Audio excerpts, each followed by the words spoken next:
Political statement नहीं है, सिर्फ खटाखट की व्याख्या मैं कर देता हूँ। इंदिरा गांधी जी ने गरीबी हटाओ का नारा दिया था 70 के दशक में जी। और हम है 2024 में, तो उनकी खटाखट की ये व्याख्या है। इंदिरा गांधी जी ने जो नारा दिया था वो अभी उनका पोता पूरा करने की बात कर रहे हैं। भाई आपके नारों पर कौन विश्वास करेगा, जबकि मोदी जी ने करोड़ों गरीबों के जीवन स्तर को उठाने का काम किया।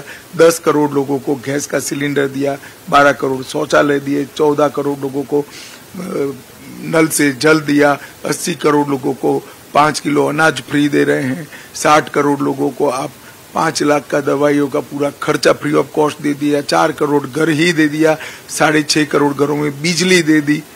ये खटाखट होता है।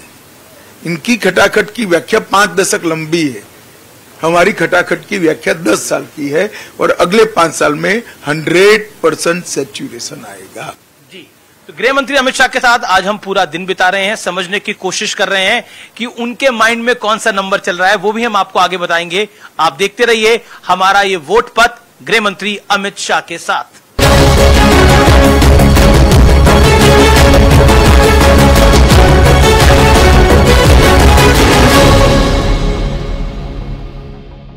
और अब हम पहुंच चुके हैं कोलकाता भुवनेश्वर से। आज का हम पूरा दिन बिता रहे हैं केंद्रीय गृह मंत्री अमित शाह के साथ। 14 घंटे अमित शाह के साथ जानने और समझने की कोशिश कर रहे हैं कि ये चुनाव किस ओर जा रहा है। वोट पथ में आज हमने लगभग 14 से 15 घंटे बिताए केंद्रीय गृह मंत्री अमित शाह के साथ। उनके साथ हम करीब ओडिशा की 4 रैलियों में गए और फिर अब हम कोलकाता में हैं और रात के लगभग 11 बज रहे हैं जब हम ये संवाद कर रहे हैं। तो अमित जी, ये चुनाव आखिरी दौर में अब लगभग पहुंच चुका है, 5 चरण समाप्त हो गए हैं और आप दावा कर रहे हैं कि चौथे चरण के बाद ही बीजेपी को 270 के पार चली गई है। तो ये कॉन्फिडेंस है या ओवर कॉन्फिडेंस?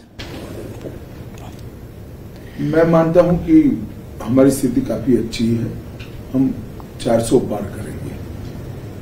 हर जगह पे हर चरण के बाद और चुनाव की रैलियों के बाद मैं कार्यकर्ताओं के से फीडबैक लेता हूं, जो जमीन पर लड़ाई लड़ते हैं, हमारे जो लोगों के संपर्क में होते हैं, हमारे विरोधी दलों की रणनीति को जो जमीनी स्तर पर इसका मुकाबला करते हैं, तो मुझे लगता है किसी भी सर्वे से ये असेसमेंट करीब सत्य के नजदीक हो।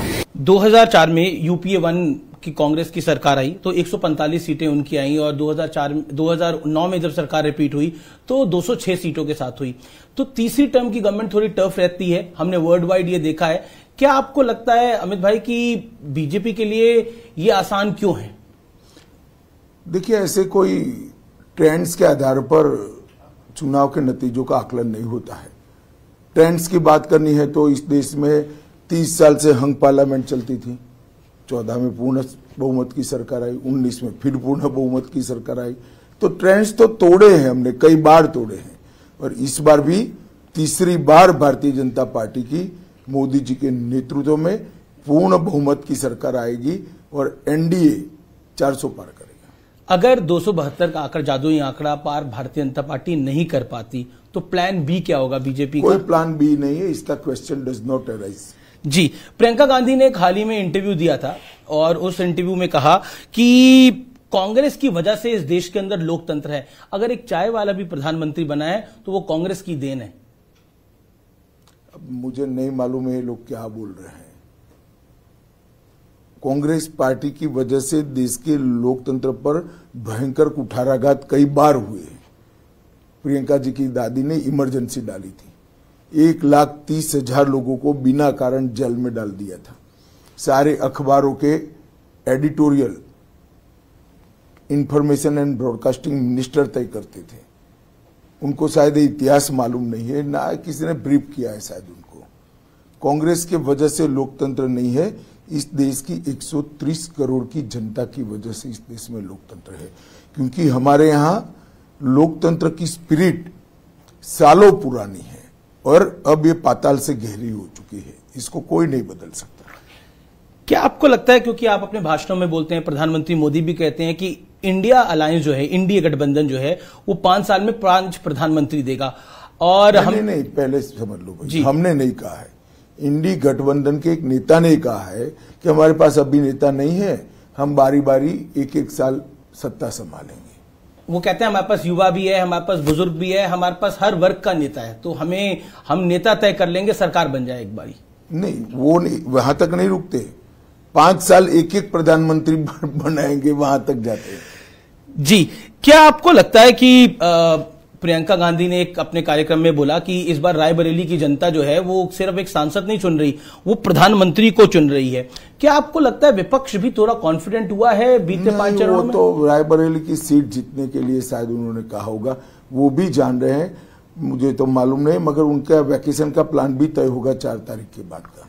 लेकिन उद्धव ठाकरे भी कह रहे हैं कि मैं तो मोदी जी को पूर्व प्रधानमंत्री कहा करूंगा, मैं तो शपथ ग्रहण का न्योता देता हूं अमित शाह जी को और प्रधानमंत्री मोदी को।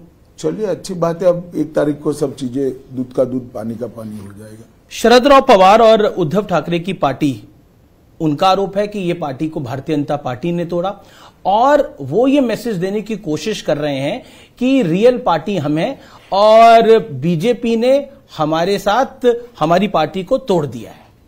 देखिए, मुझे एक बात बताइए, अगर शरद पवार जी अजीत पवार को अपना वारिस घोषित करते तो पार्टी टूटती क्या? और उद्धव जी अपने बेटे की जगह एकनाथ शिंदे को आगे करते तो पार्टी टूटती क्या?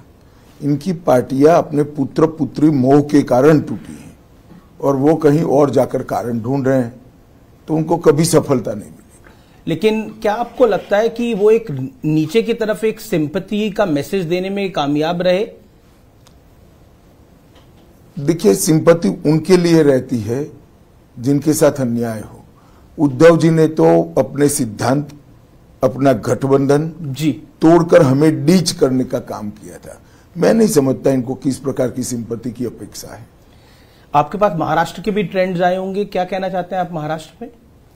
देखिए, महाराष्ट्र में कमोबेश हम हमारी स्थिति को बनाकर रखेंगे, इसमें कोई बड़ा उलटफेर नहीं होगा। आपकी टैली इंप्रूव हो सकती है महाराष्ट्र में? अभी बाकी है थोड़ा चुनाव, परंतु मैं मानता हूं कि हम हमारा बेस बनाकर रखेंगे। रैली में आपने बोला कि अरविंद केजरीवाल एक यू टर्न नेता है, किस कारण से आपने बोला?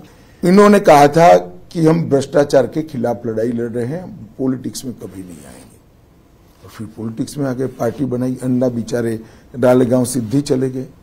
फिर कहा मैं कभी मुख्यमंत्री नहीं बनूंगा, 3 बार मुख्यमंत्री बन गए। इन्होंने शपथ पत्र पर कहा था हम सरकारी सुविधाएं नहीं लेंगे, बंगलो भी ले लिया, गाड़ी भी ले लिया, सिक्योरिटी भी ले ली और बंगलो ऐसा बना दिया कि जो 2-3 बंगलों को तोड़कर गैर कानूनी तरीके से अपना बंगलो बनाने का उन्होंने काम किया है। मैं मानता हूं कि ये सारी चीजें यू टर्न से भी बड़ी भयानक है। उन्होंने कांग्रेस के करप्शन के खिलाफ बात करी, उन्होंने कहा कि मैं आऊंगा तो शीला दीक्षित के करप्शन में वो जेल में जाएगी। आज वही कांग्रेस के साथ मिलकर वो हमारे सामने चुनाव लड़ रहे हैं। तो सीरीज ऑफ यू टर्न लेने का काम श्री केजरीवाल ने किया। अरविंद केजरीवाल अपनी रैलियों में अक्सर कहते हैं कि 2 जून के बाद मैं जेल जाऊंगा नहीं जाऊंगा, ये तय करेंगे 4 जून के नतीजे। इंडिया अलायंस अगर सरकार में आता है तो मुझे जेल नहीं जाना पड़ेगा। जहां तक मेरी समझ है, उनको 1 जून को ही जाना है, सरेंडर करना है, तो 4 जून को तो वो जेल में ही होंगे।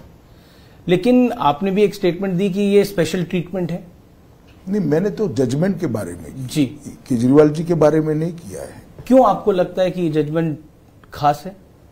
देखिए, किसी भी व्यक्ति को अपने कामकाज के लिए इस तरह से इंटरिम बेल नहीं मिला है। मानो कोई चार्ट अकाउंटेंट होगा, कोई इंडस्ट्रियलिस्ट होगा, कोई किसान की बुआई का समय हुआ होगा, कोई हज्जाम की दुकान चला रहा होगा, तो उनके भी तो कामकाज है।